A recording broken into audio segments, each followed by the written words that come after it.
समय हमारे साथ यहाँ पर छत्तीसगढ़ बहुजन समाज पार्टी छत्तीसगढ़ के पूर्व प्रदेश सचिव और हाईकोर्ट में महासचिव और हाईकोर्ट में अधिवक्ता मतलब अधिवक्ता उच्च न्यायालय के बिलासपुर उच्च न्यायालय के हमारे साथ मौजूद हैं देव कुमार कनेरी जी। सर, ये जो आज रैली होने वाली है यहाँ पर और बसपा सुप्रीमो मायावती का आगमन हो रहा है, आपको क्या लगता है ये रैली कैसी होगी, इससे क्या प्रभाव पड़ेगा, जो आगामी चुनाव है उसमें बसपा को इससे कितना फायदा मिलेगा? बहुजन समाज पार्टी को माननीय बहन जी की रैली से बहुत बड़ा प्रभाव पड़ेगा जी। और चूंकि हमारे छत्तीसगढ़ के लोगों में बहन जी के प्रति बहुत ही श्रद्धा है, उनके सिर्फ उपस्थिति से ही एक उत्साह बनता है और निश्चित तौर पर हम लोग यहाँ पे सारे विधानसभा सीटों को जीत पाएंगे। अच्छा, जो यहाँ पर तत्कालीन सरकार है, इस समय यहाँ पर कांग्रेस की सरकार है, तो क्या लगता है कि उनकी जो नीतियां हैं, जिस प्रकार से उन्होंने काम किया, बहुजन समाज पार्टी उनकी कमियों को सुधार कर कैसे काम करेगी? पहले तो आप वो कमियां बताएं जो आपको कमियां उसमें महसूस होती हैं और फिर अपने काम के बारे में बताएं। देखिए, चाहे वो कांग्रेस की सरकार हो, इसके पहले चाहे बीजेपी की सरकार छत्तीसगढ़ में रही हो, बहुजन समाज के हित में कोई भी सही निर्णय नहीं है। जो भी ये लोग वादा करते हैं कभी उनको पूरा नहीं किए और हमेशा बहुजन समाज के हित को कुठाराघात किए हैं। आज बहुजन समाज का हित सिर्फ बहुजन समाज पार्टी के विचारों के साथ चलने पर ही हो पाएगा। जी, तो आप अनुमान क्या लगा, जैसे गोंडवाना गणतंत्र पार्टी का साथ यहाँ मिला है, पिछली बार जोगी कांग्रेस का साथ मिला था, जोगी कांग्रेस को पिछली बार ज्यादा फायदा हो गया था बसपा का साथ मिलने से, तो इस बार तो कुछ ऐसा नहीं कि गोंडवाना गणतंत्र पार्टी बसपा के वोटर से कैडर से फायदा उठा ले जाएगी और बसपा को फायदा नहीं होगा? नहीं, फायदा दोनों को होगा, गोंडवाना को भी होगा और बहुजन समाज पार्टी को होगा। वैसे भी हमारी माननीय बहन जी ने ये तय किया है कि यदि हमारी सरकार छत्तीसगढ़ में बनती है तो आदिवासी मुख्यमंत्री बनाएंगे। इसलिए हमें ये नहीं सोच रहे हैं कि गोंडवानों को ज्यादा फायदा होगा या बहुजन समाज पार्टी को ज्यादा फायदा होगा, अलायंस को दोनों को बराबर फायदा होगा। तो क्या लगता है कितनी सीटों के आप अनुमान लगा रहे हैं, आप जीत के आ रहे हैं छत्तीसगढ़ से? हम लोगों को कम से कम 30 से 35 सीट जीत रहे हैं। 30 से 35 सीटें आप जीत के आ रहे हैं। अगर 30 से 35 सीटें बसपा जीत जाती है, यहाँ पर जो गठबंधन है वो जीत जाता है, फिर तो एक बहुत बड़ा मैसेज है वो नेशनल पॉलिटिक्स में जाएगा। बिल्कुल बिल्कुल बिल्कुल हमारी सरकार बनेगी। तो 24 को लेकर फिर कैसे देखा जाएगा, क्योंकि सबसे बड़ा चुनाव वही है। 24 में बहन जी प्रधानमंत्री बन रही है। इन नीतियों पर चलेगा, कैसे आपको लग रहा है?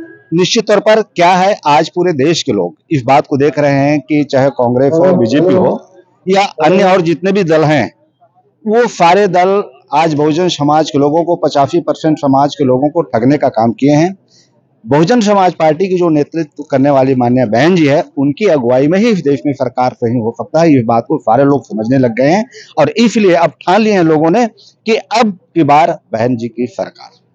यहाँ पर एक सबसे बड़ा मुद्दा है आरक्षण का, जो आरक्षण है अनुसूचित जाति का और जो पिछड़ों का आरक्षण है, उसको लेकर आप क्या कहना चाहेंगे? क्योंकि जो तत्कालीन सरकार, इससे पहली सरकार, वो तो बढ़ा नहीं रही है और दूसरी तरफ देखा जाए तो राहुल गांधी पूरे देश में जाके ये बात बोलते हैं कि हम दलित पिछड़ों के हितैषी हैं, 1585 की लड़ाई लड़ रहे हैं। इससे पहले वो चुनाव में 2019 में जनेऊधारी ब्राह्मण बने हुए थे, लेकिन अब वो दलित पिछड़े बन गए। उसके ऊपर आप क्या कहना चाहेंगे? मान्यवर कांशीराम साहब जी कहा करते थे कि जब बहुजन समाज के विचारों को विरोधी दल के लोग कहते हैं तो और ज्यादा ही कष्टदायी और ज्यादा ही नुकसान की बात है।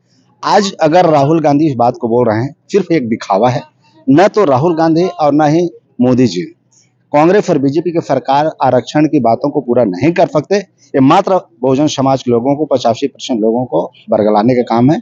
यदि आरक्षण का सही मायने में पालन होगा तो बहुजन समाज पार्टी की सरकार से ही संभव है। तो ऐसा तो नहीं है कि उनकी बातों में आकर जो आपका वोट बैंक है वो डिवाइड हो जाएगा, उनकी तरफ चला जाएगा? नहीं, जो बहुजन समाज पार्टी के वोट बैंक कभी भी नहीं जाएगा, चाहे वो कितना पैसा दे। कैडर बेस्ड पार्टी है, कैडर वोट है, चाहे उनकी पैसा दारू की भरमार हो जाए फिर भी हमारी वोट कहीं बिकने वाली। मैं कल यहाँ पर कुछ विधानसभा सीटों पर गया, वहां पर मैंने बहुत सारे मुद्दे देखे हैं बहुजन समाज के साथ, खासकर कि ऐसा है कि जो बहुजन समाज के लोग हैं वो संसाधन उनके पास नहीं है, अगर हैं भी तो उनको प्रदूषित कर दिया गया है। जो शोषण था पहले, उसका तरीका कुछ और होता था, आजकल शोषण का तरीका नया हो गया है।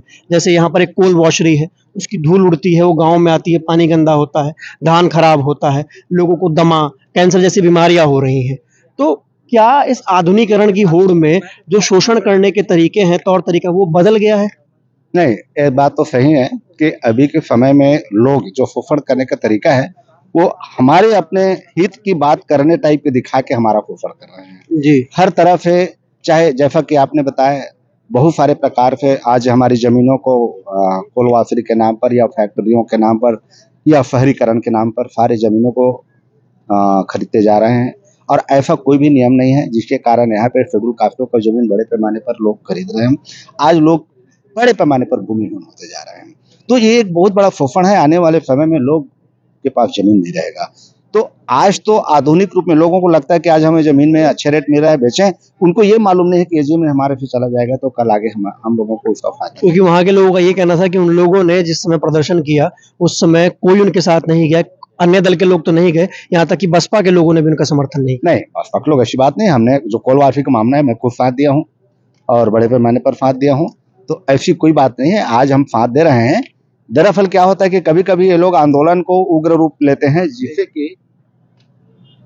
जिससे कि समाज को नुकसान होने की स्थिति आता है, तो इस पर जरूर हम लोगों ने फैलाया देंगे। कई लोग कभी कभी क्या होता है, हमारे आंदोलनकारी लोग तो हमारे रहते हैं, लेकिन वो कहीं न कहीं मनुवादियों की फारे पे काम करते हैं और वो आंदोलन का ऐसा रूप देने लग जाते हैं कि आगे चल के बहुजन समाज को नुकसान हो, तो इसलिए उस पर परहेज किया जाता है। तो आप उसकी कानूनी लड़ाई लड़ने की बात करें। बिल्कुल। ये हमारे साथ थे, क्या नाम है, देव कुमार कनेरी जी, जो कि छत्तीसगढ़ के एक बड़े नेता हैं, बड़े बसपा नेता हैं, पूर्व में महासचिव रह चुके हैं पार्टी के यहाँ से और इस समय अधिवक्ता हैं बिलासपुर हाईकोर्ट में, और तमाम जो बहुजनों के मुद्दे हैं, उनके हक अधिकार हैं, उसको लेकर कानूनी तौर तरीके से, कानूनी जरिए से लड़ाई लड़ते हैं। ऐसी और अधिक रिपोर्ट्स देखने के लिए देखते रहिए राजपथ।